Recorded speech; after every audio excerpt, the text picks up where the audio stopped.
Viejo ni estropeado. Ilumina FM. Fresh Sounds. Para muchos, lo más importante es ser el número uno. Para nosotros es presentar al número uno, Jesús. Ilumina FM Fresh Sounds. Actualidad, empresa, emprendimiento, mercado laboral, finanzas. Una mirada anticipada al futuro en temas empresariales y financieros. Bienvenidos a Tendencias. Gracias a Dios, hoy es lunes. Queridísima audiencia, mi nombre es Sergio Herrarte y otra vez, con muchísima felicidad, voy a dirigir el programa del día de hoy. Estoy muy contento por varias razones. Una, porque nuevamente soy el host del programa, lo cual me hace sentir muy honrado, porque me encanta el programa, la verdad. Y la otra razón es porque hoy tenemos un programa muy, muy especial, en donde vamos a hablar de un tema que está afectando a la región de una manera potente, de una manera tremenda. Y por eso tenemos a un invitado, a una invitada muy especial, que es Alejandra Martínez. Alejandra es una de las analistas más influyentes que yo conozco en Guatemala, es de origen venezolano. Trabaja en Fundación Libertad y Desarrollo. Ya la vamos a presentar, pero bienvenida, Alejandra. Gracias, Sergio, por la invitación y por compartir este espacio unos minutos. Sí. Y lo mejor es que estás en cabina. Lo logramos con este tráfico, con estos tráficos de hoy en día. Sí, qué increíble, pero sí. Bueno, sí se pudo. Sí se pudo como se va a poder en Venezuela. Cabal. Dios te oiga. Sí, así es.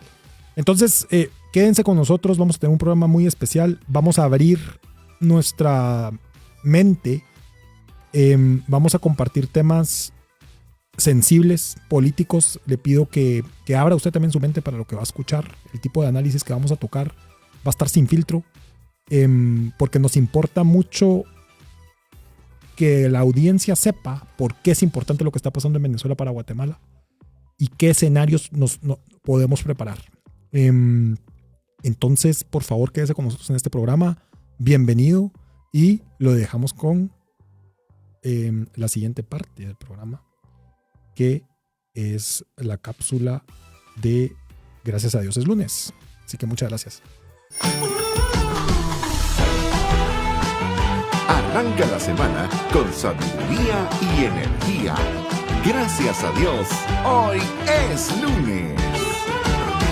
Se dice que siendo muy joven, John Rockefeller solía tener una conversación interna todas las noches. Escribía en su diario y leía en voz alta: como ya empezaste a tener éxito, crees que ya eres todo un empresario, pero ten cuidado o perderás la cabeza. Al final de sus días, Rockefeller también escribió: tenía horror del peligro que significaba la arrogancia. Es terrible ver cuando un hombre permite que un poco de éxito temporal dañe totalmente su camino, nuble su juicio y le haga olvidar lo que realmente es. El exceso de estimación propia nos puede nublar con un sentimiento de superioridad. C.S. Lewis escribió: un hombre orgulloso siempre está mirándolo todo desde una posición superior, y mientras uno esté mirando hacia abajo, es incapaz de ver lo que está arriba. Identificas a una persona orgullosa cuando no agradece o no reconoce los méritos de otros. El orgullo, ese sentimiento de satisfacción por los logros, nos puede llevar sutilmente a la arrogancia y alejarnos de la humildad y la conexión con otras personas. Brian Holiday advierte en su buen libro El ego es el enemigo que todo se opaca con el orgullo, nuestra capacidad para aprender, para adaptarnos, para ser flexibles, para construir relaciones, todo se opaca con el orgullo. El orgullo crea una especie de obsesión miope que deforma la perspectiva, la realidad y el mundo que nos rodea. Hoy en día, lo que menos nos enseñan es cómo protegernos del orgullo y de la gratificación que llegan tan pronto damos señales de ser buenos en algo. Debemos prepararnos mentalmente para combatirlo y para matarlo tan pronto como aparezca, o él matará nuestras aspiraciones. Debemos estar en guardia contra el sentimiento de total seguridad y en nuestras capacidades y la obsesión con el yo. Los seguidores de Jesús creemos que el orgullo es peligroso porque nos convence de que somos mejores de lo que imaginamos. La Biblia dice, al orgullo le sigue la destrucción, a la altanería el fracaso. Aprendamos de Jesús, manso y humilde de corazón. Así como Pablo también nos enseñó, ninguno se crea mejor de lo que realmente es. Sean realistas al evaluarse a ustedes mismos. Háganlo según la medida de fe que Dios les haya dado. Mansos y humildes, optimistas pero realistas, ni de más ni de menos, y siempre recordando que el ego es el enemigo. Iniciamos una nueva semana. Gracias a Dios, hoy es lunes. Arranca la semana con sabiduría y energía. Gracias a Dios, hoy es lunes. Desarrolla tu carrera. Descubre y conoce consejos prácticos para potenciar tu talento y desarrollar una carrera exitosa. Gracias a Dios, hoy es lunes, un maravilloso lunes, y espero que te estés disfrutando esta maravillosa tarde en donde vamos a conversar un poco en cuáles son los mayores aciertos en tu desarrollo de carrera profesional. Esta es una serie que he venido desarrollando desde hace algunas semanas en donde estoy conversando acerca de los 10 mayores aciertos en tu desarrollo de carrera y estamos profundizando en cada una de las cápsulas en uno de ellos.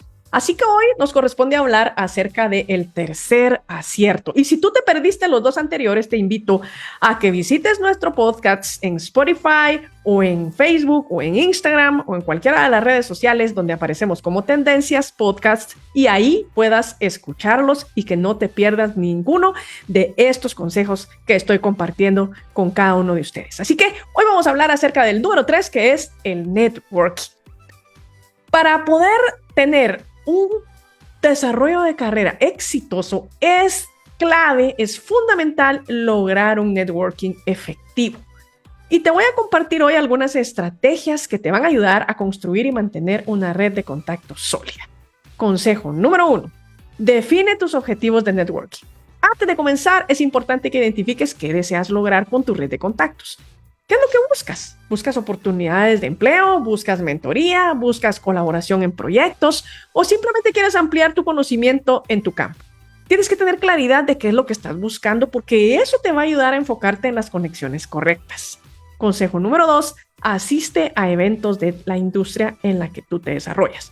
Participa en conferencias, en ferias, en seminarios, en talleres, lo que está relacionado con tu campo de trabajo, con tu campo de acción, donde tú quieres desarrollar tu carrera. Estos son eventos y oportunidades excelentes para conocer a profesionales de la industria y establecer muy buenas conexiones. Número 3, utiliza plataformas en línea. Aprovecha las redes sociales como LinkedIn para conectar con colegas, con antiguos compañeros de trabajo o de universidad, por ejemplo, y con otros profesionales en tu industria. Asegúrate de tener un perfil muy completo y actualizado en LinkedIn que refleje tus habilidades y tus logros más relevantes. Consejo número 4, sé proactivo en tus interacciones. No esperes a que otros se acerquen a ti. Debes aprender a iniciar conversaciones, haz preguntas y muestra interés genuino en las personas que estás conociendo. Recuerda que el networking es una calle o una carretera de doble vía, de doble sentido. Ofrece tu ayuda y apoyo cuando sea posible, porque eso también te va a permitir delinear y establecer esas carreteras y esas conexiones que estás haciendo a través del networking. Consejo número 5, mantén el contacto. Después de conocer a alguien, si realmente has tenido una interacción que ha generado mutuo interés, asegúrate de hacer un seguimiento. Envía un correo electrónico, por ejemplo, o un mensaje a través de alguna red social o a través de WhatsApp si se intercambiaron números telefónicos, agradeciendo la conversación y sugiriendo que puedan mantener el contacto. También puedes compartir artículos o recursos con esta otra persona que tú creas que le puedan interesar. Consejo número 6. Participa en grupos y asociaciones profesionales. Este consejo también tiene que ver con cómo fortalecer tus mecanismos para lograr un aprendizaje continuo, y lo conversé en la cápsula anterior. Pero participar en grupos y en asociaciones profesionales, por supuesto que también te va a ayudar a desarrollar un networking exitoso. únete a esos grupos porque eso te va a permitir conocer a más personas con intereses parecidos a los tuyos y acceder a recursos y a veces hasta oportunidades exclusivas. Consejo número 7, ofrece valor a tu red. Piensa, ¿cómo puedes ayudar a los demás miembros de tu red?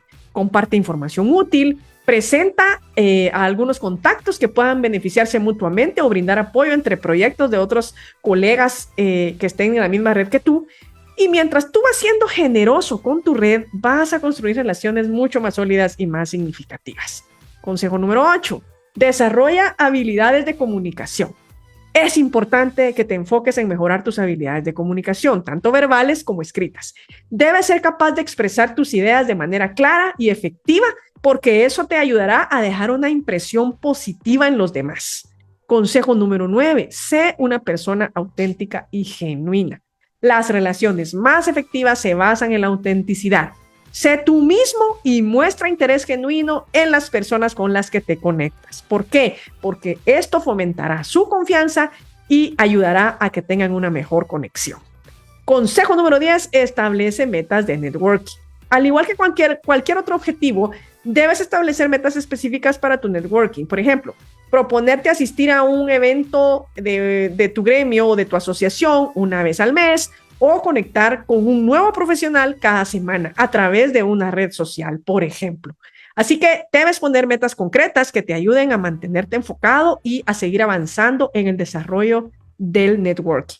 Consejo número 11, haz seguimiento regularmente. No permitas que las conexiones se enfríen. Programa recordatorios para hacer un seguimiento con tus contactos de vez en cuando, para saludarlos, para compartir una actualización o simplemente para preguntar cómo se encuentran. Consejo número 12, sé paciente y persistente.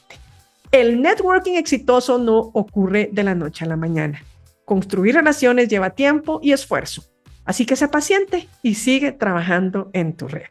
Les saludo Yulisa Sánchez y esta fue una cápsula más en su segmento Desarrolla tu carrera. No se olviden que estaré compartiendo los otros aciertos que mencioné en la primera cápsula de esta serie para que tú puedas ir descubriendo cómo puedes desarrollar tu carrera de la forma más efectiva posible. Te deseo muchos éxitos y bendiciones para esta semana, que el Señor guíe tus pasos, que Él dirija tu camino y te espero en la próxima cápsula. Hasta pronto. Al fin haré mi examen. Pero ¿y si está difícil? Solo hago trampa y listo. Mucho se habla de la nueva normalidad, pero vivir en pecado no es normal. No vivas una fe light. Normalicemos la santidad. Ilumina FM. Esto es E-News. Hola y bienvenidos a un nuevo E-News. Soy Mike Martínez y siempre es un gusto compartir contigo este breve espacio de buenas noticias. ¡Iniciamos! Noticias Fresh. Noticias Fresh.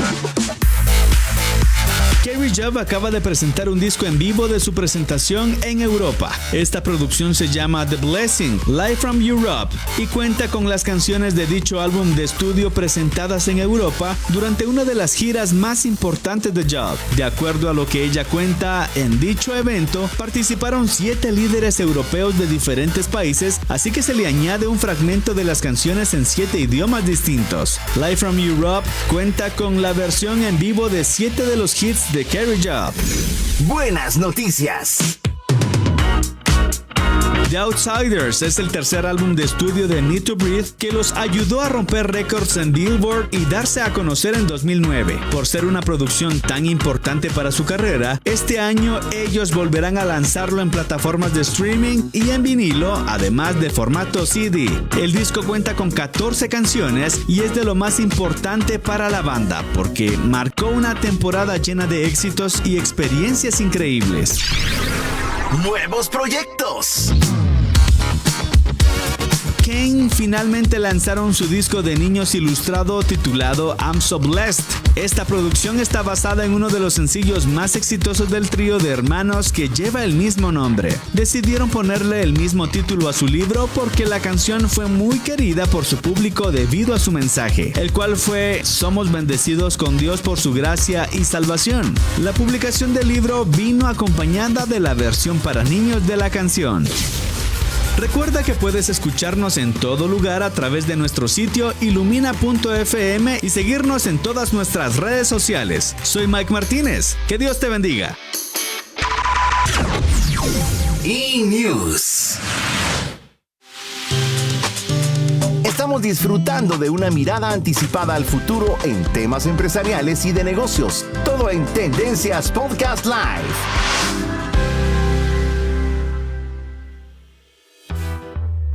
Y gracias a Dios, hoy es lunes. A continuación tenemos una entrevista, tenemos una llamada telefónica muy importante. Porque vamos a hablar sobre la primera feria de empleo para personas con discapacidad visual o auditiva. Yo cuando lo leí me pareció fantástico realmente. Y creo que es una de las cosas que nos hacen falta en Guatemala realmente.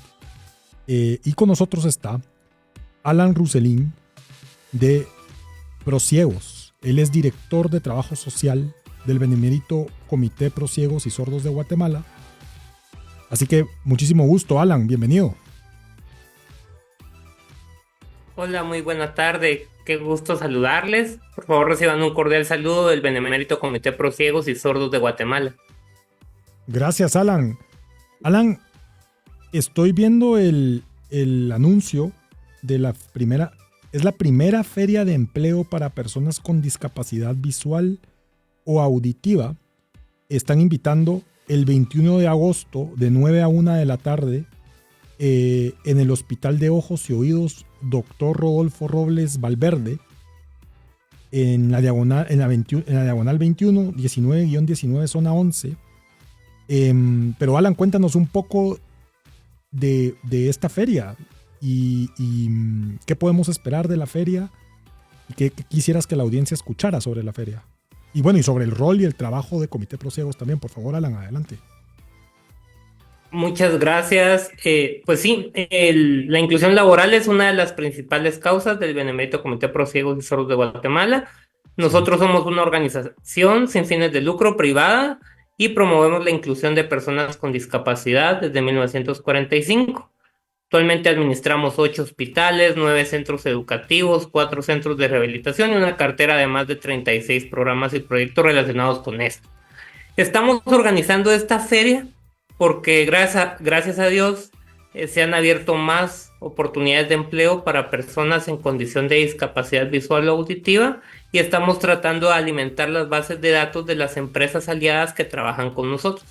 Contamos con un grupo de empresas que han implementado políticas de inclusión laboral, algunas recientemente, otras de varios años atrás, y esta es una oportunidad para conectar a ambas partes, a las personas con discapacidad en busca de empleo y a empresas que han implementado políticas para poder recibirles y donde ellas puedan crear valor.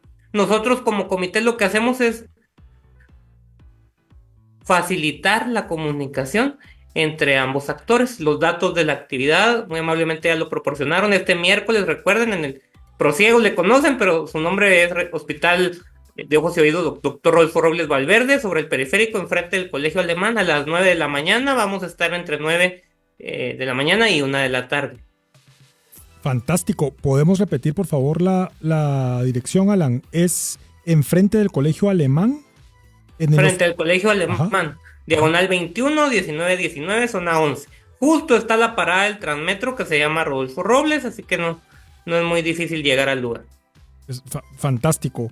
Alan, ¿cuánta gente, cuánto potencial laboral existe en este tipo de ferias? Es decir, ¿cuántas personas van a ir buscando empleo? ¿Cuál es su expectativa?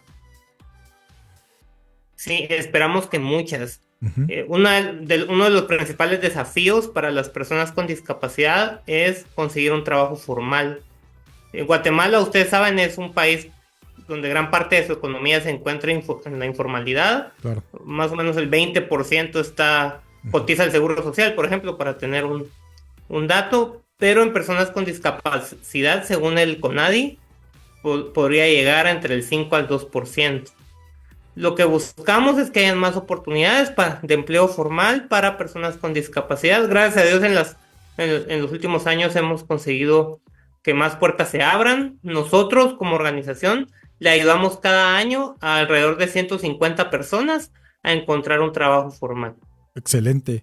Ahora, para poner a la gente en contexto, se ha demostrado que si se apunta globalmente a cerrar las brechas laborales de discapacidad, por ejemplo, se podría aumentar el PIB global un 20%.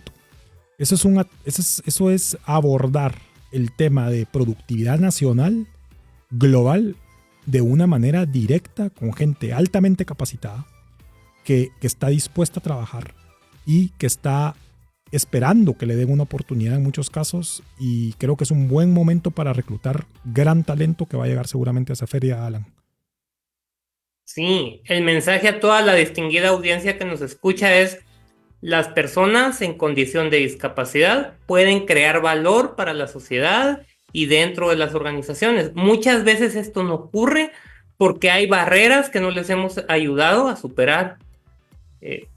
Una persona con discapacidad puede estar capacitada, pero si la empresa no se ha preparado para recibirle, puede hacer lo que vemos muchas veces, es subempleo, o que simplemente no se dan los espacios laborales. Cuando se facilitan ajustes razonables, les llamamos nosotros, que son ciertos cambios en procesos que ayuden a las personas a trabajar. Por ejemplo, una persona con discapacidad visual podría utilizar un ordenador sin ningún problema si tiene un software, una aplicación informática accesible que le permite utilizarlo. Fantástico. Una persona con discapacidad auditiva, por ejemplo, si utiliza una máquina y tiene una señal sonora, se cambia a una señal visual y la puede operar. Entonces son ciertos cambios, muchos de ellos pequeños, que se deben de implementar para que una persona pueda crear valor. En Guatemala se estima que 1 de cada 10 guatemaltecos por lo menos vive en condición de discapacidad. Estamos hablando de 1,5 millones de personas que podría aprovechar el país.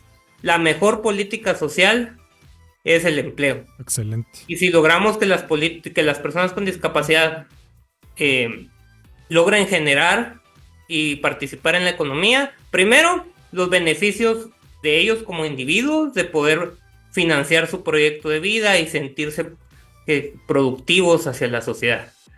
Y segundo, no van a depender ni de las familias ni del Estado, lo que es un beneficio para todos. Excelente. Entonces, la primera feria de empleo para personas con discapacidad visual o auditiva, empresas participantes, si me lo permites, Alan, ¿lo puedo decir al aire?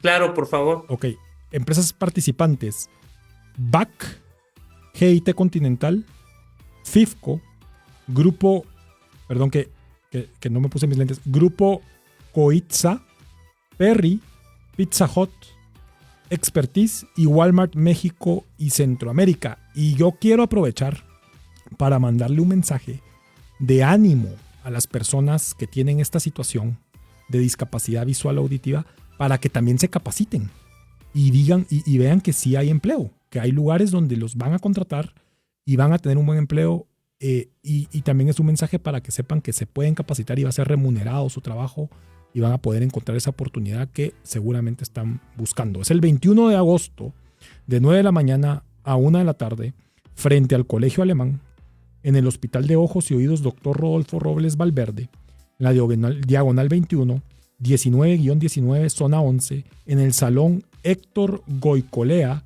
en el interior del hospital.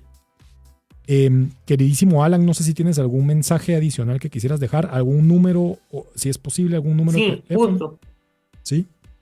Si me permiten compartir a las personas que deseen más información, o de pronto algún empresario que quiera participar en este tipo de eventos, cuenten con nosotros. Este programa y muchos del comité no tienen ningún costo ni para la persona con discapacidad ni para la empresa, y es financiado a través de la confianza del pueblo de Guatemala que se expresa en el éxito de Lotería Santa Lucía.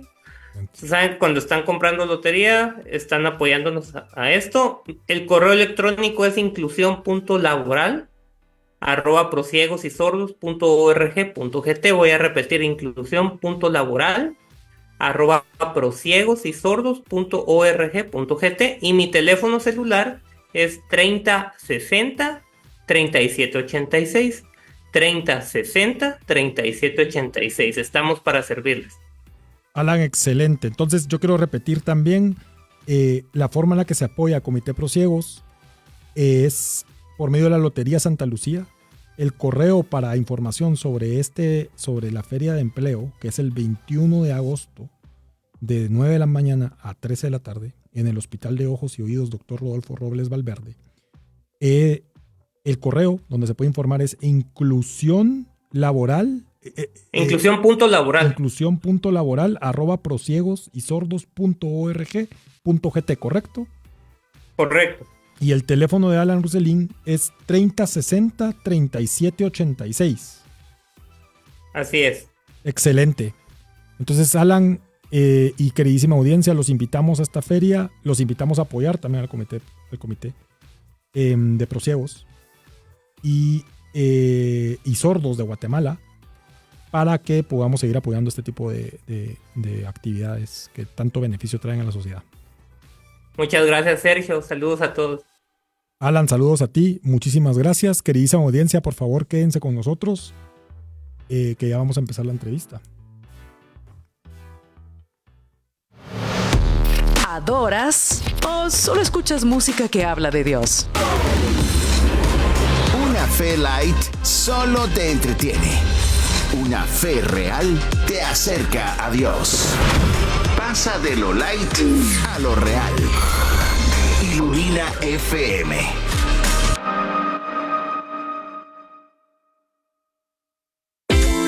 La hora llega gracias a Corpotec.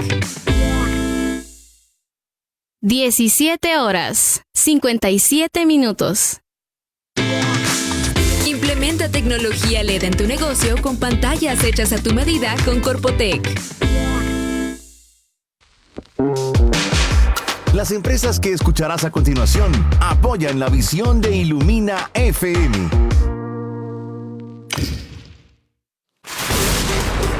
¿Equipos dañados por tormentas eléctricas o sobrevoltajes?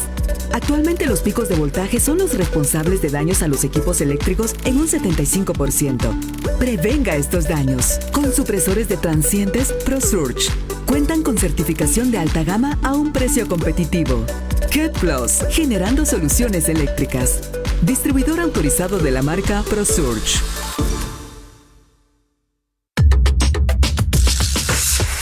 Estás disfrutando de sonidos frescos. Escuchas Ilumina FM.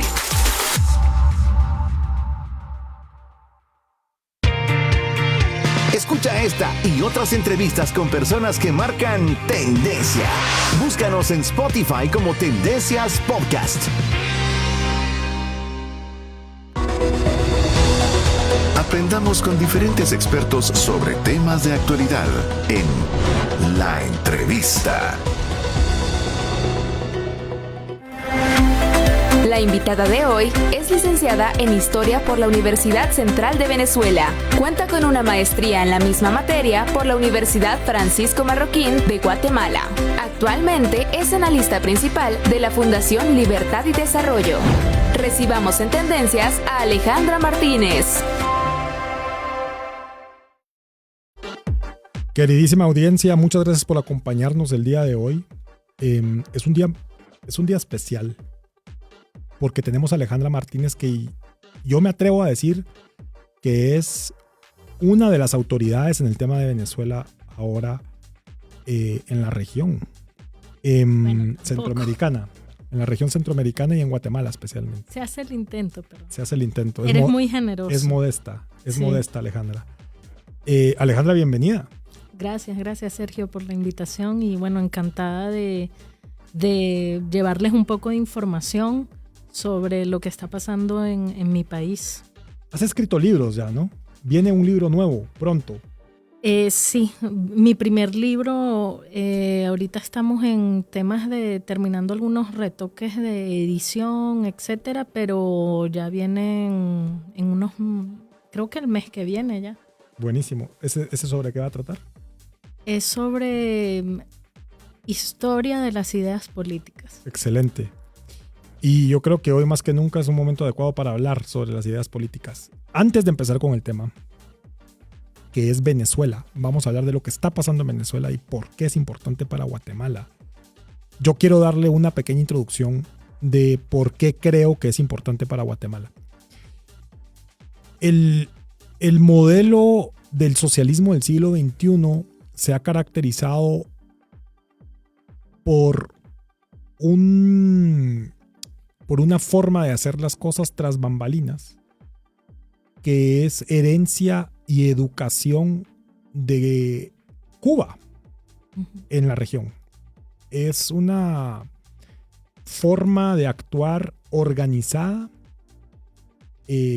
con mucha conciencia.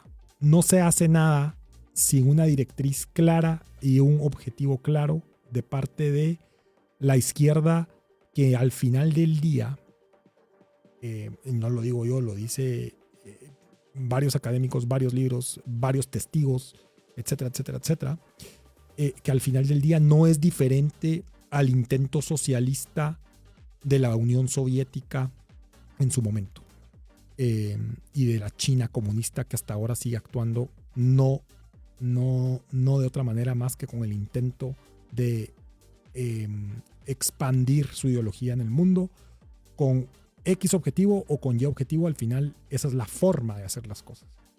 Entonces el socialismo del siglo XXI, como lo hemos llamado en la región y como lo hemos identificado, tiene países que son bandera de su mensaje, y tiene políticos, y tiene actores, y tiene personajes académicos, y tiene personajes artísticos, y tiene medios de comunicación, y tiene todo un ecosistema que en los últimos 25 años fue siempre el protagonista de fondo Cuba, pero uno de los protagonistas principales fue Hugo Chávez, y ha sido Venezuela el bastión mucho tiempo financiero de este movimiento que logró encontrar recursos en el petróleo venezolano.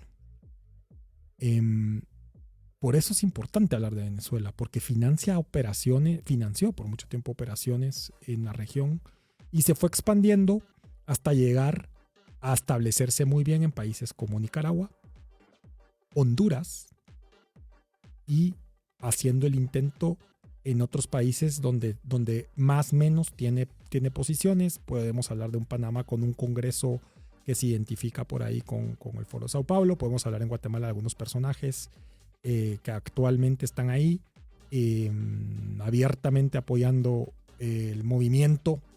Y podemos hablar de países que ya directamente son aliados y que se identifican con lo que después del Foro de Sao Paulo fue a llamarse el Grupo Puebla, como Brasil, Colombia, Chile, que hizo el intento pero vio que si lo seguía haciendo le iba a ir mal a Boric, y caemos ahora con algo, Ecuador, que perdió Rafael Correa su posición en Ecuador, en Perú, que hubo un revés, y así sucesivamente el socialismo del siglo XXI logró ubicarse en diferentes países. Y aparece Venezuela. El 28 de julio fueron las elecciones en Venezuela con una victoria arrasadora por parte de María Corina Machado y Edmundo González Urrutia. Arrasadora le digo porque de manera comprobada se logró verificar que se ganó las elecciones más o menos un 65%. 60% Edmundo González, 30% Nicolás Maduro. 30% Nicolás Maduro. Tenía 35 puntos de diferencia Edmundo González con respecto a Maduro. 30% de diferencia, 35% de diferencia con Maduro. Ahora, ¿por qué creo yo que es importante para Guatemala? Para mí es importante porque esto le paró las orejas a los equipos y a los países que están alineados con socialismo del siglo XXI. Vuelvo a repetir, a los equipos y a los países. Hay países donde ya están metidos los equipos. donde ya está metida la gente. Tal vez el país entero no se les ha torcido y no han logrado cooptar todas las instituciones. Interprételo, audiencia, como usted crea conveniente interpretarlo. Entonces, repito, en los equipos y en los países. Les paró las orejas y dijeron, oh sorpresa, sí podemos perder aunque nos hayamos apoderado de todo un país. María Corina lo que hizo fue, los hirió casi de muerte. Casi. Ahí está el perro, ahí está el animal cojeando. Y sucede que hay países que inmediatamente apoyaron el movimiento, y yo voy a hablar de los países que están cerca de nosotros. Honduras.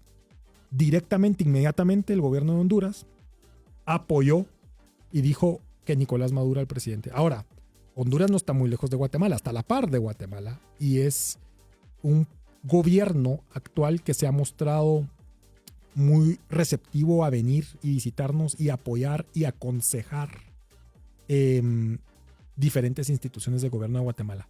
Yo ahí me voy a quedar, y el mensaje que voy a decir es importante que lo escuchemos, que veamos qué está pasando en Venezuela, porque afecta directamente intentos presentes y futuros de parte del socialismo del siglo XXI en nuestro país. Guatemala para la izquierda es un país importantísimo. ¿Por qué? Porque Guatemala los derrotó en su momento y logró posicionarse como el país que nunca lograron tener y que la gente nunca cedió tampoco ante el socialismo del siglo XXI. Algo que nos hacía sentir muy orgullosos como guatemaltecos. Y yo creo que todavía nos hace sentir muy orgullosos como guatemaltecos. Entonces, sin más, yo dejo esa introducción, que me gusta dejar introducciones abstractas, te cuento. Pero yo creo que la gente las lee muy bien entre líneas. Alejandra, bienvenida. Hablemos de Venezuela. Yo te quiero comenzar preguntando. Toda la gente sabe qué pasó en Venezuela. La gente sabe que hubo un fraude en Venezuela. Pero yo te quiero preguntar, en tus palabras y de manera muy resumida, la gente no votó por un gobierno que dejara a Venezuela como lo dejó. La gente en su momento, hace 25 años, cuando llegó Hugo Chávez al gobierno, lo votaron no pensando eso. Tú en tu momento me dijiste, yo nunca lo voy a olvidar, me dijiste, Sergio, es que no es que la gente haya dicho, ay, voy a votar por alguien que se va a parar y va a decir exprópiese abiertamente. La gente no votó por eso, la gente votó porque quería un cambio. Sí. Entonces yo te quería preguntar, en tus palabras, ¿por qué votó la gente hace 25 años? Uh-huh. ¿Y qué los llevó hasta este momento tan difícil en Venezuela? Y luego hablemos de las elecciones y qué sigue, por favor. Bueno, te cuento que la gente que votó en su mayoría por Chávez hace 25 años es la generación de mis papás. Uh-huh. Es la generación de lo que hoy llamamos los boomers. Uh-huh. Y es interesante porque en ese momento los boomers tenían la edad que tenemos ahorita, claro, los hijos de los boomers, que somos los millennials. Entonces, lo que me cuenta la gente, digamos, en aquel momento, por ejemplo, mi papá fue de los que votó por Chávez en su momento, mi mamá no, uh-huh, porque nunca le gustó el tema de militar, golpista. Chávez intentó un golpe de Estado 6 años antes de ganar la presidencia por elecciones. Él intentó un golpe de Estado. Entonces a mi mamá nunca le gustó por eso. Mi papá sí un poco. Claro, a los meses de haber votado por Chávez se arrepintió. Okay. O sea, mi papá dejó de ser chavista te digo que antes del año de Chávez estar gobernando, ya mi papá había dicho que equivocación tan grande, ¿no? Y básicamente lo que me cuenta la gente que estaba, digamos, viviendo aquel momento es que sí había mucho descontento por la corrupción. Uh-huh. No sé si les suena familiar. Sí, claro. Y aquí hay un punto importante. Uh-huh. En ese momento la gente dijo, no me importa si es de izquierda o de derecha, lo que importa es el cambio. Fíjate que digamos, había una percepción de que el país estaba peor que nunca, lo cual era falso, porque si tú analizas, por ejemplo, los índices económicos y sociales e incluso institucionales de Venezuela en la década de los 90, o sea, obviamente sí había un declive desde los años 80, pero el mismo declive que tenía toda América Latina por el tema de la crisis de la deuda, claro, y todo eso. O sea, no era la misma Venezuela saudita, riquísima en petróleo, etcétera, pero seguía siendo un país políticamente estable, una de las democracias más longevas y más consolidadas de la región. Digamos, la economía iba mal, pero Venezuela en los años 90 seguía teniendo una, por ejemplo, de las clases medias más fuertes del continente. Un dato que me lo dio mi hermana, que mi hermana es economista, y ese dato cada vez que, o sea, cuando ella me lo dio me impactó. O sea, para el año 96, 97, un año antes de que ganara Chávez, que se suponía que, o sea, para los venezolanos de aquel momento el país no podía estar peor, pero resulta que era de los años donde Venezuela tenía el mayor parque automotor de América Latina, o sea, la mayor cantidad de carros, de vehículos.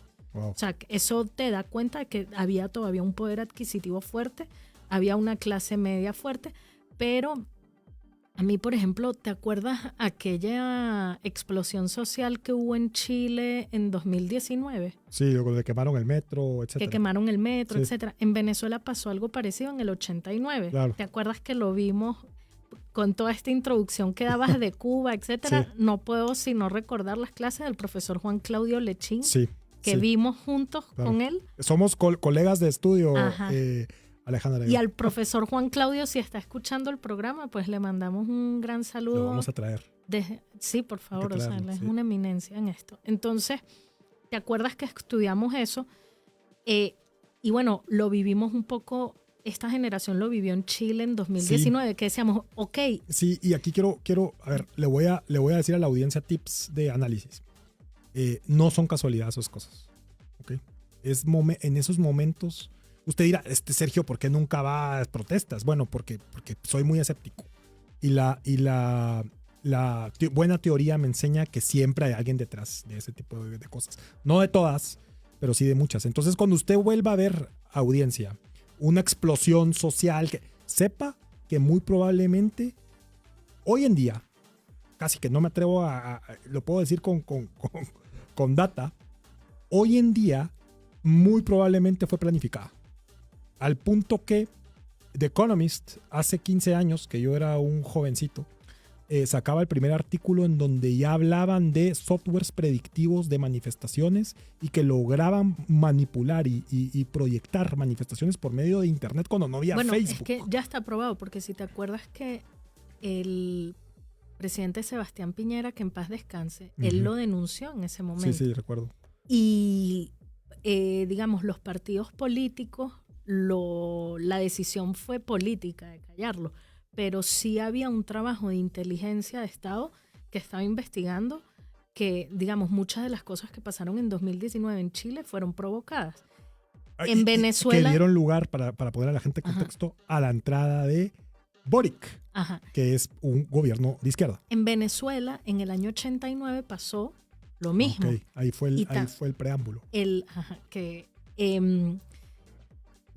Digamos, un país que era a todas luces exitoso, que obviamente tenía varios años, estoy hablando de Venezuela en el año 89 y luego en toda la década de los 90 tenía algunos años decayendo un poco en su economía. Si vemos el PIB de Venezuela había caído, pero como todo el resto de países de América Latina, pero todavía seguía teniendo uno de los PIB per cápita más altos de América Latina, tenía todavía el tercer PIB per cápita más alto. Como te digo, una clase media fuerte, con un poder adquisitivo, el dato que te di, por ejemplo, del parque automotor, pero la gente sentía que el país estaba peor que nunca. Claro. Y que la razón por la que el país estaba peor que nunca era por la corrupción. Okay. Y los políticos corruptos. Entonces le preguntaban a la gente, ¿cuál es el problema principal que tiene Venezuela? La corrupción. Entonces esa especie de obsesión en torno al tema de la corrupción fue el caldo de cultivo para que viniera un vengador, un Avenger. Además militar. Correcto. Ajá, y diera un golpe de Estado en el año 92. Ese golpe de Estado fracasó. Sí. Pero luego él vio, aconsejado por sus asesores que venían de la izquierda radical, él vio que una mejor forma de llegar al poder era lanzándose a elecciones. Y fue tremendamente popular porque obviamente él estaba ofreciendo, su ofrecimiento de campaña era, bueno, yo voy a acabar con los corruptos y voy a acabar con la corrupción, que es como decir, por ejemplo, o sea, voy a acabar con el mal y con el pecado. Sabemos, o sea, y tú lo sabes y los oyentes lo saben, que el mal no lo vamos a acabar. O sea, nosotros no. Claro. En este plano no podemos acabar el mal, no podemos acabar el pecado, no podemos acabar la corrupción. O sea, decir que vas a acabar con la corrupción es utópico. Es muy utópico. Claro. Entonces, pero bueno, con ese tipo de discursos, estos embaucadores... Populista. Exacto, estos discursos populistas, estos embaucadores envuelven a la población y la gente terminó votando por él arrolladoramente. O sea, votaron por él. Bueno, hoy en día ya Chávez en el 98 fue destronado por Edmundo González, te cuento, porque Chávez, sí, en la historia democrática de Venezuela, Chávez era el segundo presidente más votado de la historia democrática de Venezuela. Nosotros no tenemos segunda vuelta, nosotros es voto mayoritario, como en México. Y Chávez era el segundo presidente más votado en la historia de Venezuela, con un 56%. Okay. Eso, o sea, para nosotros es arrasaste. Claro. Y Edmundo González destronó a Chávez el 28 de julio, porque Edmundo González gana con una votación del 59%. Entonces ahora Edmundo González, efectivamente, si lo dejan tomar posesión y ocurre una transición, que bueno, eso lo vamos a hablar ahorita, sería, destronó, o sea, tiene ese hito histórico de haber destronado a Chávez como el segundo presidente más votado de la historia democrática del país. Wow. Entonces, 25 años después de esta introducción, aparece lo que estamos viviendo ahora en Venezuela. Y mire, lo que está pasando en Venezuela es algo dramático, es triste a los que nos gusta la ciencia política y nos gustan las relaciones internacionales. Yo me obsesioné con el tema. Pobre mi esposa, me la pasaba todo el día viendo Twitter. Ya no veo nada en Twitter de Venezuela. La razón es porque cancelaron Twitter en Venezuela. ¿O hay algún otro motivo? Porque ya no sé si tú coincidís conmigo. A mí ya no me sale nada de Venezuela en Twitter. Bueno, no, de repente tu algoritmo cambió la información, pero efectivamente sí, en Venezuela eliminaron Twitter hace 10 días. De hecho, supuestamente la prohibición era por 10 días. Hoy hubiese tenido que estar Twitter funcionando en Venezuela y hoy no ocurrió. Claro, ni lo van a dejar funcionando. WhatsApp sí sigue. Sí, pero, o sea, la gente lo que ha hecho dentro de Venezuela, la gente sigue tuiteando, hasta el propio Nicolás Maduro. Si te metes en Twitter, el propio Nicolás Maduro sigue tuiteando. Yo no, a mí porque la gente usa VPN. Ah, claro. Y hasta Nicolás Maduro tuiteando. Sí, que esas son las cosas absurdas que pasan en el socialismo. En las dictaduras, ¿no? O sea, prohíben Twitter, pero el dictador y su camarilla, todos, el ministro de Defensa, o sea, toda la rosca de ellos sí han seguido tuiteando. Sí, claro. Yo te diría que pasa en el socialismo, y te voy a decir por qué. Porque el socialismo es la filosofía económica en donde tú no puedes tener nada, pero yo líder sí puedo. Y de hecho, yo antes pensaba, de hecho fue después del curso con Juan Claudio, que me di cuenta que efectivamente ellos se repiten esas cosas, como yo soy el líder, yo merezco este tipo de privilegios. Ellos tienen como una filosofía de, por ejemplo, ahora que veo a Petro que va a las óperas en Nueva York, que tiene novias en Panamá, y que noviex. Novies en Panamá y que viaja y todo, es porque en la mente, o la vicepresidenta que viaja en helicóptero y que dice, yo sí voy a viajar en mi helicóptero y uno dice, puchica, pero ese cambio de actitud, no es que tengan un cambio de actitud, es que ellos en su filosofía, en su cosmovisión, ellos se lo merecen. Porque ellos son los líderes del movimiento social y hay como un trato especial, como las historias de la Unión Soviética, que la luz se iba menos en las casas porque ellos, por supuesto, si ellos son los intelectuales detrás es como es su cosmovisión, por así decirlo. Así que todos se pueden morir de hambre, menos yo, porque yo soy el líder. Sí es una forma de pensar que es así. Mire, y regresando un paso atrás,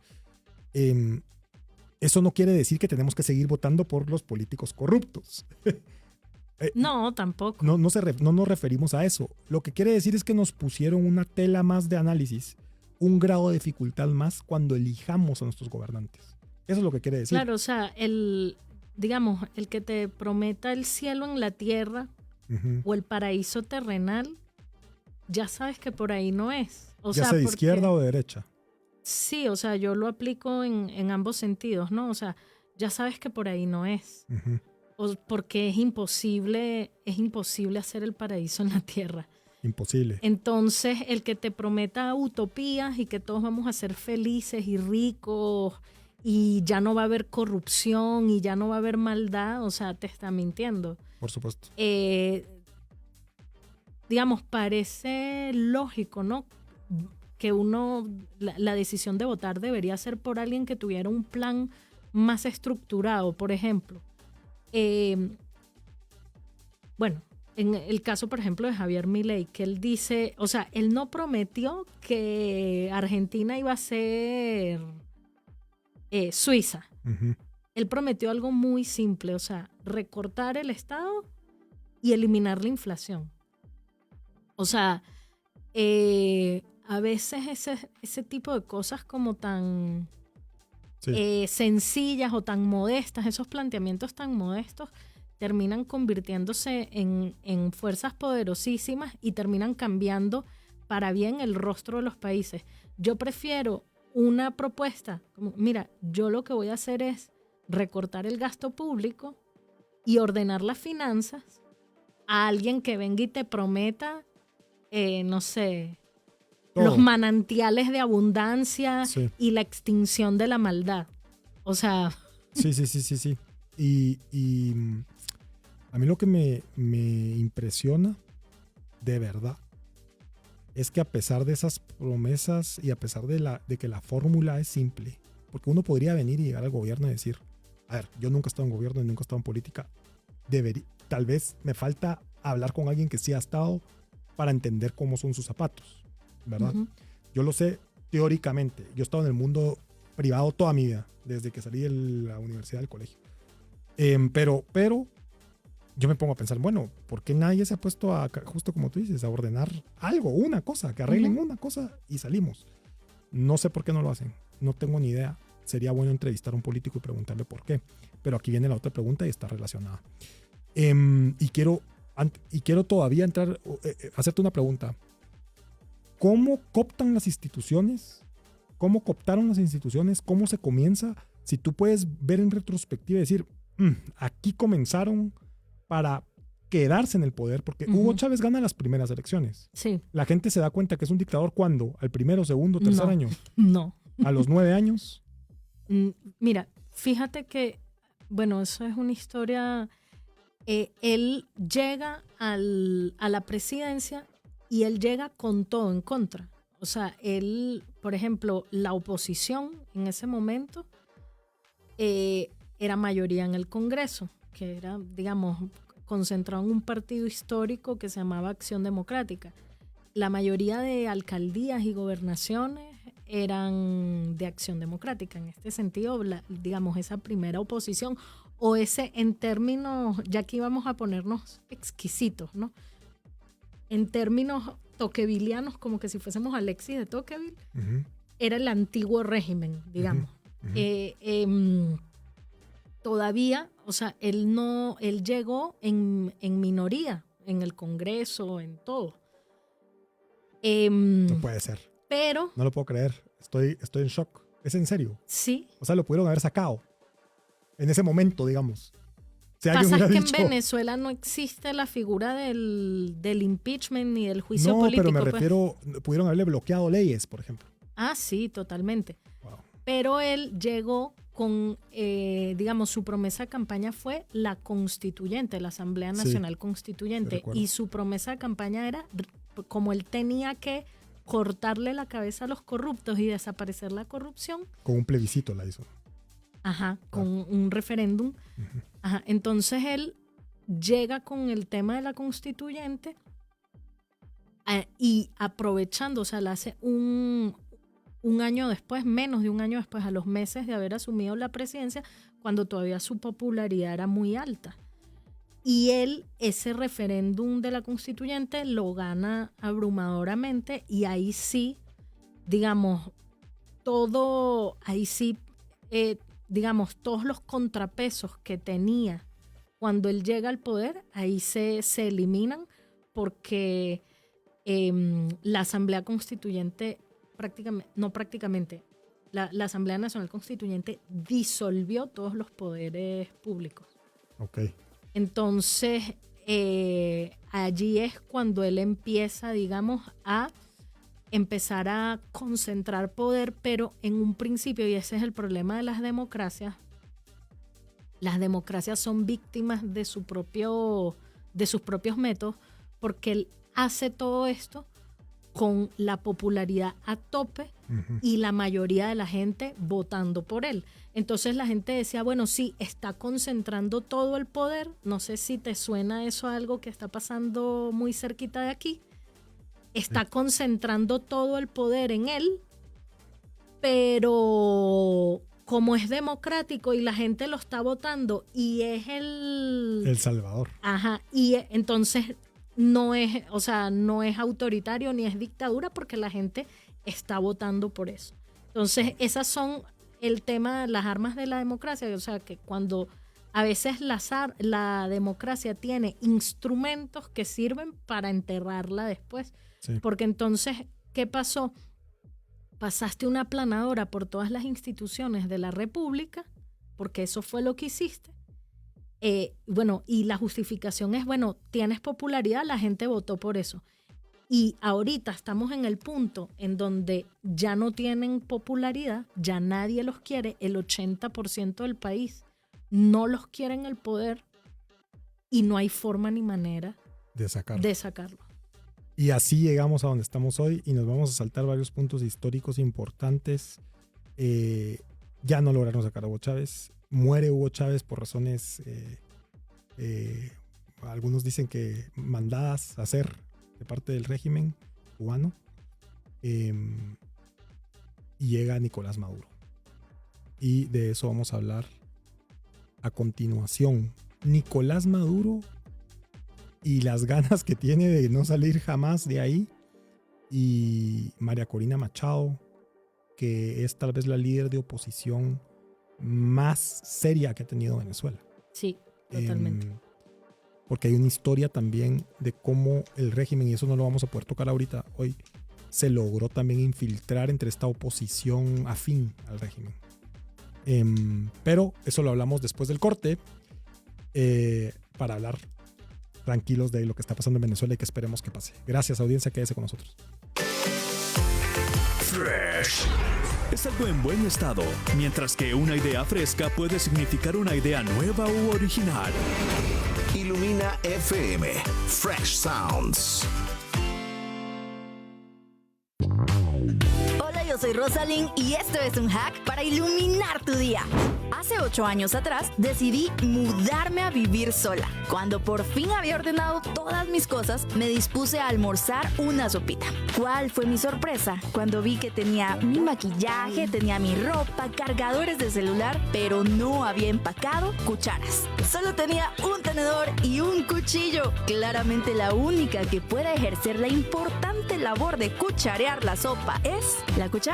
El tenedor puede intentarlo, pero nunca igualará a la cuchara en esta misma área. Hoy te quiero recordar que así como la cuchara fue hecha con un específico propósito, tú también. Y no necesitas compararte con ningún tenedor. Romanos 12, 4 al 8 dice: porque así como en un cuerpo hay muchos miembros y no todos los miembros tienen la misma función, así también nosotros, aunque somos muchos, formamos un solo cuerpo en Cristo y cada miembro está unido a los demás. Esto fue un hack para iluminar tu día. Soy Rosalind Cepeda. Bendiciones.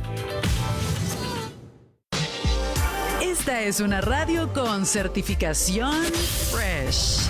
Ilumina FM.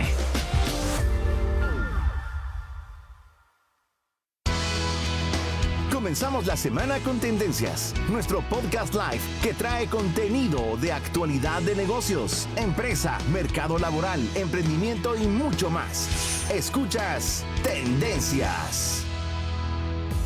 Gracias, queridísima audiencia. Estamos de vuelta con Alejandra Martínez. Mire, yo siempre digo que todo financiero, todo economista, todo empresario, todo comerciante, toda persona que está en el mundo privado 100%, todo colaborador, todo CEO, todo CFO, tiene que estar enterado de lo que pasa en el mundo político. Un estado de resultados, un balance, un cash flow, una reestructuración. Muchos la pueden hacer, pero tenemos que estar enterados de la coyuntura que nos rodea, porque es lo que le va a dar sostenibilidad también al negocio en el tiempo. Entonces, lo invito a que siga escuchando entrevistas como estas, que siempre son muy, muy valiosas en el mundo de los negocios también.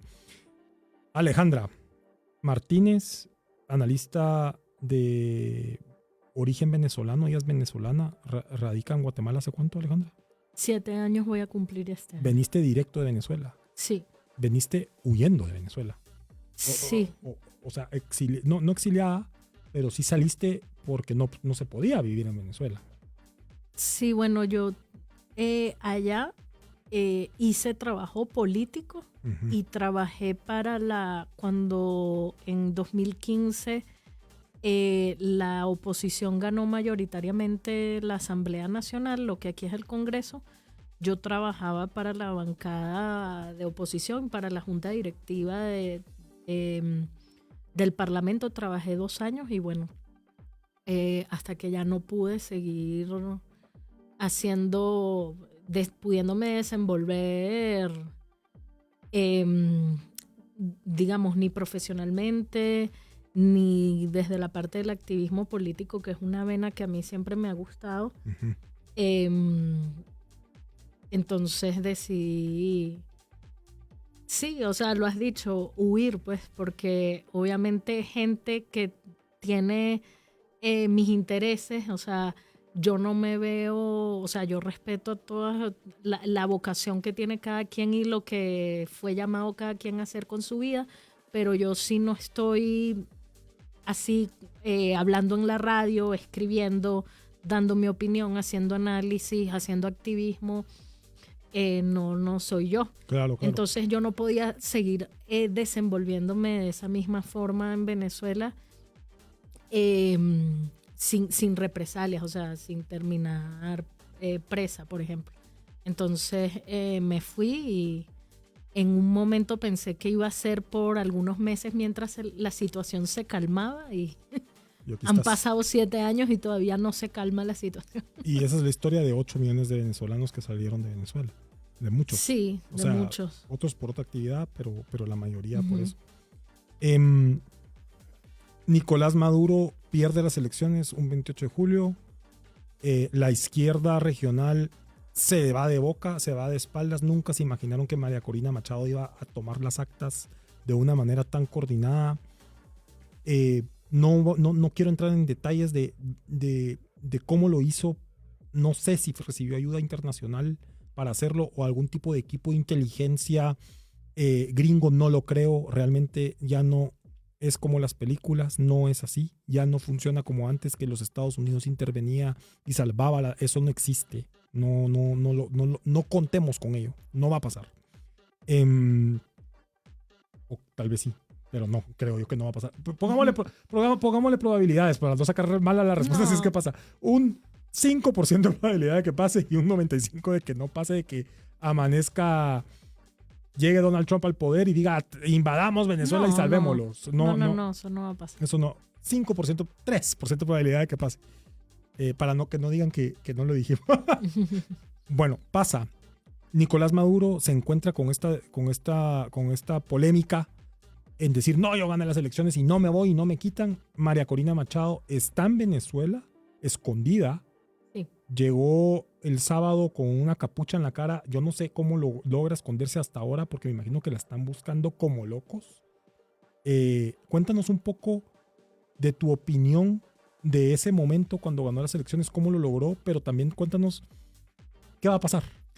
Sí, mira, María Corina Machado es, como dijiste bien hace un rato, creo que es en estos 25 años es de los liderazgos más completos y más excepcionales que hemos tenido. Y te lo digo también como historiadora, porque yo estudié historia. Uh-huh.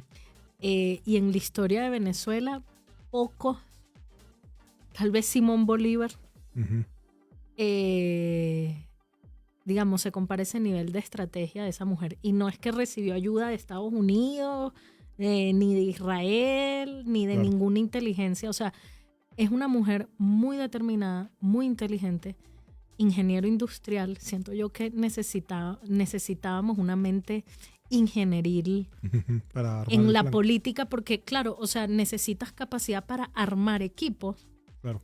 Para liderar equipos, para monitorear procesos y todo, que usualmente el político normal no está muy pendiente. Uh-huh. Y yo creo que necesitábamos a alguien con las características de ella. O sea, ella es una mujer que se ha dedicado a la política en los últimos 20 y pico de años. Y por el tema, o sea, por el tema que estamos viendo, pero previo a eso ella trabajó toda su vida en el sector privado como ingeniera. Uh-huh. Y ella, digamos, empieza su carrera política en Venezuela precisamente con una ONG que pedía transparencia electoral.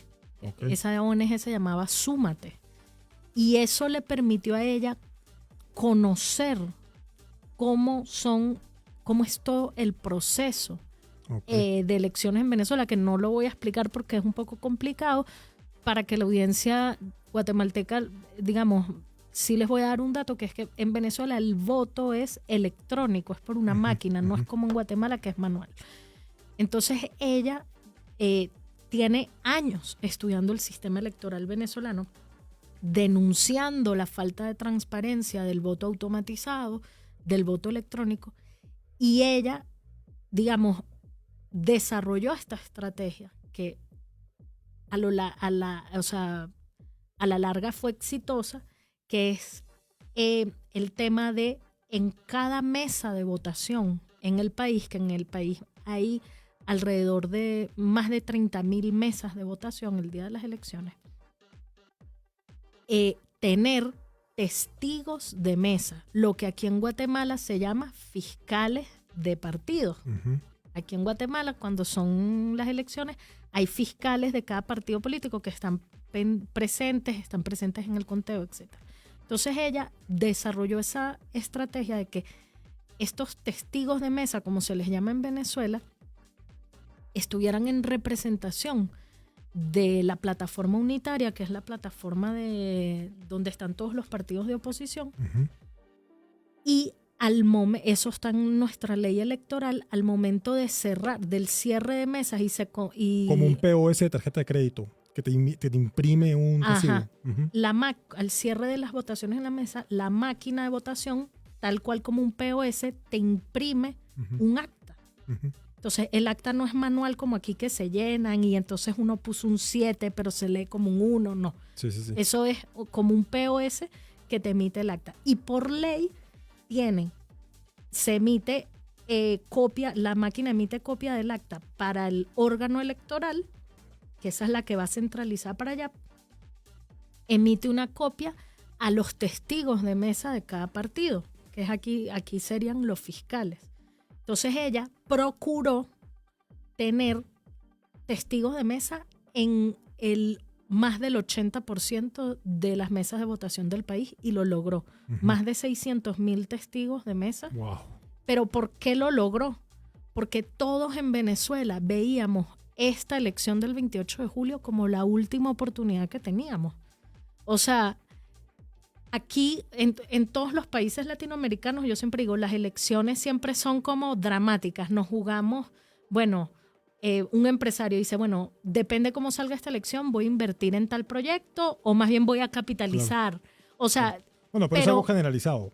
Pero en Venezuela era aún más existencial, claro, porque aquí ya era algo mucho más básico, más primitivo. Era, voy a volver a ver a mi familia, voy a volver a pasar un cumpleaños con mi mamá. Me dan ganas de llorar. Sí. Voy a volver a ver a mis amigos del colegio. O sea, entonces, como para nosotros ya esta elección tenía un carácter existencial, por eso fue que 600,000 voluntarios se capacitaron y dijeron, no, aquí vamos a guardar estas actas como que si fuesen nuestra vida. Y al final eso fue lo que nos salvó.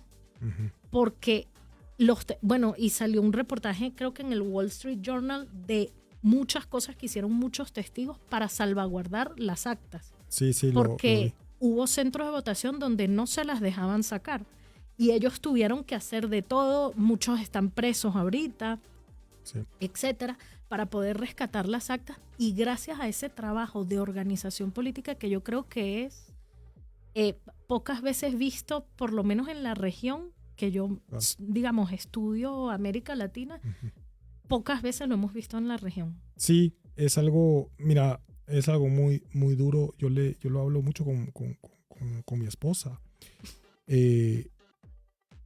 Salir exiliado de tu país. Horrible. Y yo he tenido la oportunidad de trabajar fuera. Yo trabajé fuera 10 años de Guatemala. No me puedo imaginar cómo es salir y pedir ayuda en un lugar que ni siquiera quisiste irte, ¿verdad? Sí. Que te obligaron a irte. Entonces debe de ser algo que yo estoy seguro que va a haber un milagro. Yo espero en Dios que haya un milagro. Hay que orar por Venezuela, queridísima audiencia. Pero aquí viene mi otra pregunta. ¿Qué va a pasar? Y quiero que le dediquemos un poco de tiempo a esto. Solo 30 segundos para terminar la idea. No solo fue esa organización para recoger las actas. Luego, y aquí vienen las dotes de liderazgo de esta mujer. En menos de 24 horas, ya esas actas estaban escaneadas en un sitio web donde podías hacer el desagregado por estado, que aquí sería departamento, por estado, por centro de votación y por mesa. O sea, es que lo que hizo esa mujer fue impresionante. Sí fue impresionante. Entonces, digamos, yo creo, y siendo una estudiosa de estos temas de América Latina, por lo menos en la región latinoamericana, nunca un fraude electoral. Han sido denunciados muchos fraudes electorales a lo largo de la historia de América Latina. Claro. Pero probado de esta forma, nunca. O sea, María Corina logró algo que por lo menos en América Latina no ha logrado nadie, ni siquiera en Estados Unidos. Porque el fraude, la denuncia de fraude, ¿te acuerdas aquel del Gore? Sí. Al Gore y Florida. O sea... En Estados Unidos han habido varias denuncias de fraude. La última, la de Donald Trump. Pero nunca probado de la forma en que esta mujer lo hizo. Yo creo que esta mujer no solo hizo historia en Venezuela, o sea, hizo historia en América Latina y probablemente en el mundo. Ahora. Yo quiero hacer un paréntesis ahora. Por eso tenemos que tener mucho cuidado, porque es como que si usted hubiera agarrado al ladrón y lo descubrió. Correcto. Y diga, ¿cómo me descubrieron? Y la región, nuevamente repito las palabras que usted hace al principio. Los actores y los países que están involucrados ahorita más que nunca ya recibieron una directriz de subir la guardia e incrementarle al volumen o incrementar la potencia de lo que querían hacer. Y yo creo que es por eso que tenemos que tener más cuidado que nunca. Es mi opinión. Sí. Entonces, yo lo hablábamos fuera de los micrófonos. Yo te decía, mira, pongamos sobre la mesa estos escenarios más dramáticos, no importa. Pero ya es hora de que empecemos a poner los escenarios dramáticos, porque yo creo que ahorita la directriz es mucha. Casi nos quitan Venezuela. Esta gente se siente en poder. Esta gente, yo veo a Nicolás Maduro y veo a alguien que no puedo creer que tenga el descaro que tiene de decir y las mentiras que dice a la cámara. Es impresionante, pero le aseguro, y lo puedo decir, porque la historia lo demuestra, todos los personajes de izquierda son así. Todos. Tal vez estoy de izquierda extrema, le vamos a llamar, para perdonar a aquellos que están en la izquierda y no lo saben. Que Dios los perdone. Pero los de izquierdas extremas son así. Podemos hablar del porqué después. Pero ahorita mi pregunta es, ¿se va a ir Nicolás Maduro? Bueno, esa es la gran incógnita. Digamos, ahí está el escenario optimista, el que todos queremos. Uh-huh. Está el escenario intermedio, que sería el escenario, lo que están proponiendo Lula y Petro. Cómplices. Ajá, de repetir unas elecciones es y hacer nunca se vaya. Una especie de gobierno compartido sin María Corina. Sí, mandarla al exilio y que entre Edmundo se quede como un títere de Maduro cogobernando o algo así. Y luego está el escenario que yo, digamos, también le asigno poca probabilidad al escenario intermedio. Y luego está el escenario fatal, que es Venezuela ya pasa a ser digamos, una dictadura militar abierta. Una Cuba, digamos. Ajá, una dictadura militar abierta totalmente, uh-huh.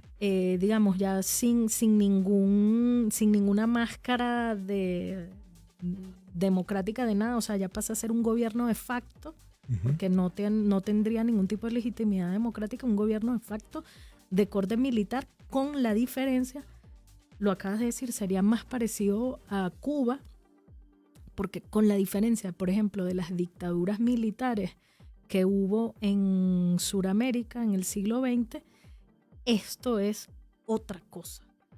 Esto, digamos, ya va incluso más allá de lo que pudieron haber sido las dictaduras militares suramericanas del siglo pasado.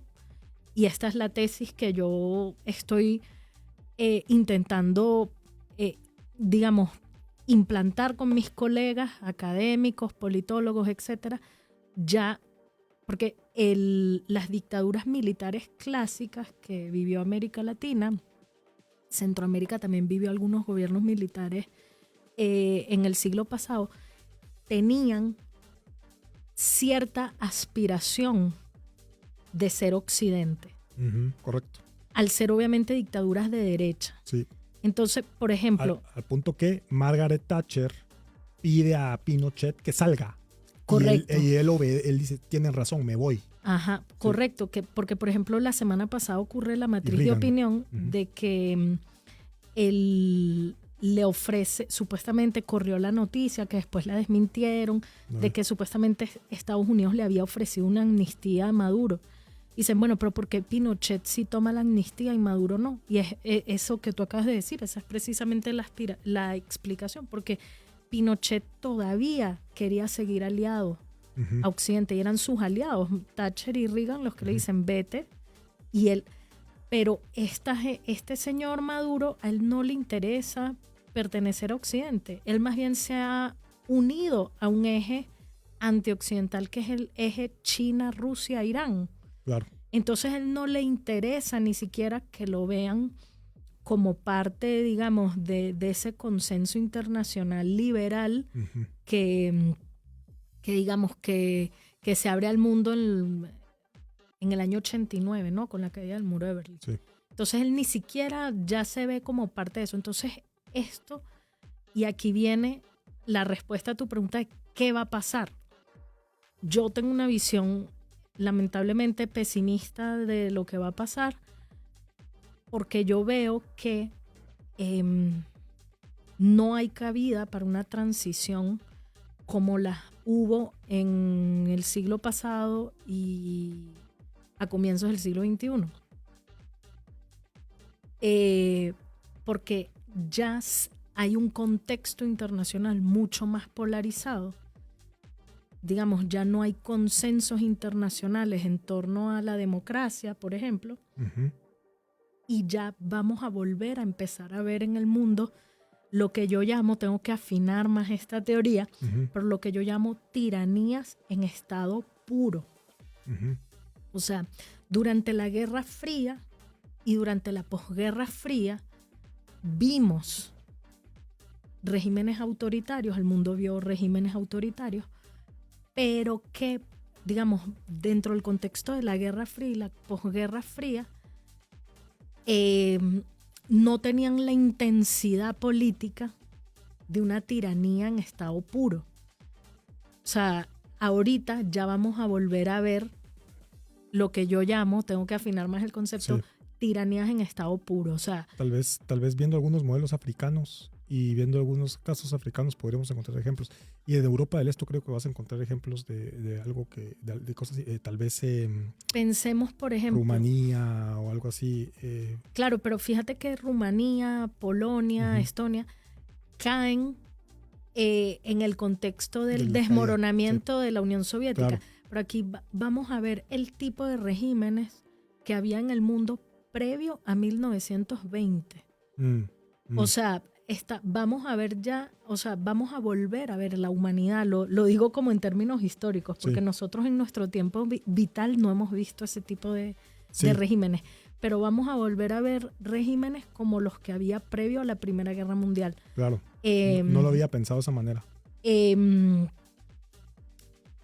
Con características tiránicas muy claras y sin ningún tipo de interés de aparentar otra cosa, ser una república democrática popular, de ser, no. O sea, vamos a volver a ver ese tipo de regímenes y lamentablemente Venezuela, nosotros caímos en ese experimento, somos esos ratoncitos de laboratorio los venezolanos que nos tocó, digamos, nos tocó vivir eso, ¿no? Sí, yo creo que, mira, yo pienso como tú, la verdad, la teoría de tiranía pura me llama la atención, pero yo pienso como tú que Venezuela, y yo creo que María Corina lo sabía. Yo creo que María Corina en el fondo sabía que lo que podía hacer ahorita era desenmascarar a muchos, porque también está haciendo caer a Lula, a Petro, especialmente a Petro. A Petro creo que le fue el que más le afectó lo de Maduro. Y a otros regimencitos por ahí como lo es Honduras. Y eso es ganancia y la tenemos que aprovechar. Ahorita hay fechas clave en toda Latinoamérica. La fecha por excepción clave son las elecciones de nuestros países, pero vienen las elecciones de Estados Unidos. Yo creo que eso va a ser muy clave para todos nosotros en la región, porque ahorita hay oxígeno para la resistencia, llamémoslo de esa manera, de aquí a noviembre, ¿no? Está como en un veremos, a ver qué pasa, seguimos luchando o no. Yo creo que si no gana, lo voy a decir abiertamente, siempre me abstengo de decirlo, pero lo voy a decir, si no gana Donald Trump las elecciones, la resistencia se acaba.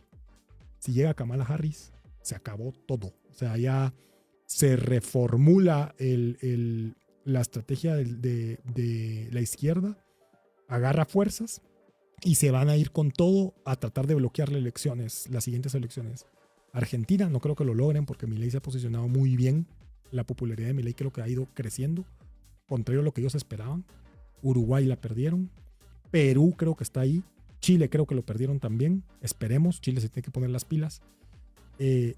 Bueno, que la doña esta Michelle Bachelet se va a volver a lanzar. Sí, pero yo creo que con lo que está pasando con la migración en Chile, la gente está viendo en la calle los frutos de las políticas de Bachelet. Yo creo que el chileno quedó curado con Boric. Vamos a ver qué pasa. Y queda Centroamérica, digamos de esa manera, que siempre ha sido un lugar de paso, no con el mal sentido, sino que siempre ha sido un lugar clave logístico para las izquierdas. Aquí se asientan, aquí se paran, aquí descansan y después siguen. Y atacaban a Estados Unidos de esa manera. Esa es mi lectura. Entonces Guatemala se volvió bien importante. Yo creo que ahorita tenemos que ser muy cuidadosos, observar qué está pasando, cómo está pasando. Hubo un nombramiento clave en Guatemala. Hay que observarlo. Hubo un nombramiento en una institución que se llama Fontierras de gente que tiene nexos directos con lo que fue la guerrilla en Guatemala. Y gente que ha sido acusada de invasión de tierras. O sea, es muy raro el nombramiento. Hay que observar ese tipo de cosas porque nos dan señales de que podría o no estar pasando otras bambalinas, tal vez en el primer círculo, en el segundo círculo, en el tercer círculo, no lo sé, pero hay que observar. Entonces, eso creo yo que es lo que está pasando. ¿Qué va a pasar con María Corina? ¿A dónde va a ir? ¿Qué va a hacer? Bueno, yo creo que, como dijiste, o sea, lo que ella hizo es impactante porque los desenmascaró a tal punto que ni sus propios aliados geopolíticos como Lula, Petro, supieron qué hacer al se principio. quieren tomar la foto con Maduro. AMLO como que sí, como que no, o sea, digamos, los desnudó. El problema es que cuando el rey está desnudo o cuando el león está herido, bueno, o sea, la arremetida es brutal. Uh-huh. Y yo creo que ese es el trabajo, o sea, el trabajo que ella hizo era el que tenía que hacer. Ahora, y el trabajo que nosotros hicimos como población civil, como ciudadanía, lo hicimos también. ¿Qué tendría que pasar ahora, lógicamente, en un mundo ideal? Que toda esta gesta heroica que logró el pueblo venezolano, las fuerzas democráticas venezolanas y todo el pueblo venezolano en conjunto, conmueva algo dentro del ejército venezolano. Que todavía algo de lo que quede allí, o sea, algún atisbo de republicanismo, uh-huh, de sentido de república que quede en el ejército, salga a relucir y se pongan del lado correcto de la historia. O sea, ese sería el escenario que nos salvaría, uh-huh, y salvaría a la región. Yo creo porque mientras Venezuela siga siendo manejada por esta gente y mientras siga siendo un enclave de Cuba con las reservas más grandes de petróleo del mundo, la región se va a ver tremendamente afectada. Entonces, está en las manos de esa conciencia republicana y constitucional del ejército, si es que todavía queda, que yo estoy segura de que algo debe de quedar, uh-huh, se ponga del lado correcto de la historia. Si eso no ocurre, digamos, todavía hay 5 meses, uh-huh, para que ocurra la toma de posesión, que debería ocurrir el 5 de enero de 2025. Si eso no ocurre, digamos, los escenarios son, o sea, para María Corina, ella tendría que buscar la forma de salir de Venezuela, porque obviamente su vida estará amenazada. Incluso fuera, o sea, acuérdate que como la Unión Soviética, como Cuba, estos regímenes son tremendamente vengativos. O sea, a donde ella se vaya la van a perseguir, porque ella es la persona que los desnudó ante el mundo. Sí. Entonces ella va a tener que cuidar mucho su vida. La de su familia también. Y la de su familia. Y bueno, y la diáspora seguirá aumentando. Uh-huh. Y los demás países de la región seguirán asumiendo el costo de la migración venezolana, para bien y para mal. O sea, estaremos los inmigrantes que venimos a aportar valor a los países, y estarán los inmigrantes que no tanto. Uh-huh. Y la región, digamos, en las próximas décadas tendrá que ver cómo absorbe ese costo gigante. Sí, porque es un país más el que hay que absorber. O sea, son 8 millones de personas. Correcto. Que para el año que viene ya vamos a ser 9 millones de personas. 9 millones de personas, claro. Porque digamos, esto es una cifra dramática, sondeos de opinión previo a la elección hicieron esa pregunta de control a las personas, o sea, ¿qué pasaba si Maduro cometía un fraude? Y 30% de los encuestados, o sea, un tercio, dice que se va de Venezuela. Sí. Pasó de salir 20 personas en promedio antes del fraude a 350. 90 personas salían en promedio antes al día. De la frontera. De la frontera y ahora 350, algo así. Sí, hoy salió un reportaje de que en parte ahí tú ves el interés de Lula en resolver la situación, porque hoy salió un reportaje de que la frontera con Brasil está fuera de control en las últimas semanas, obviamente por todo esto. Claro. O sea, la gente se quiere ir. A Lula le cuesta mucho decir incluso la palabra, no es una dictadura. Es una dictadura, por supuesto que lo es. Queridísima audiencia, gracias por haber estado con nosotros. Alejandra, ¿algunas últimas palabras? Bueno, yo les agradezco a los chapines el interés en el tema, porque siempre la gente me pregunta, me escuchan el acento, algo, ay, usted es venezolana, ay, ¿cómo está la situación? Entonces les agradezco profundamente el interés en el tema. Bueno, tomen, no son advertencias, pues, pero son enseñanzas. Claro. Tomen esta información que hablamos hoy y asimílenla y divúlguenla, primero para que el mundo sepa, para que la gente sepa qué está pasando en Venezuela ahorita, pero también para que los guatemaltecos no cometamos los mismos errores y aprendamos en cabeza ajena. Claro. Así como nos decían nuestros papás, aprendan cabeza ajena, o sea, que no nos pase la desgracia a nosotros para yo ya me considero casi que chapina, ¿no? Así es, ya te adoptamos. Que no nos pase la desgracia a nosotros aquí para entender, ay, bueno, es que si era bien malo aquella opción, ¿no? Aprendamos en cabeza ajena y no nos desvinculemos de la política tampoco, porque cuando la población se desvincula de la política y entra el discurso de nadie sirve, que se vayan todos, ese es el caldo de cultivo para que se den estas tragedias, ¿no? Sí, totalmente de acuerdo. Audiencia, les agradecemos muchísimo. Yo no quiero terminar sin recomendarle 2 libros. Uno es el del doctor Carlos Sabino. La historia silenciada. Guatemala, la historia silenciada, todos los tomos. Yo creo que son el mejor preámbulo de un escenario posible hacia la derecha o hacia la izquierda. Se lo recomiendo al aire.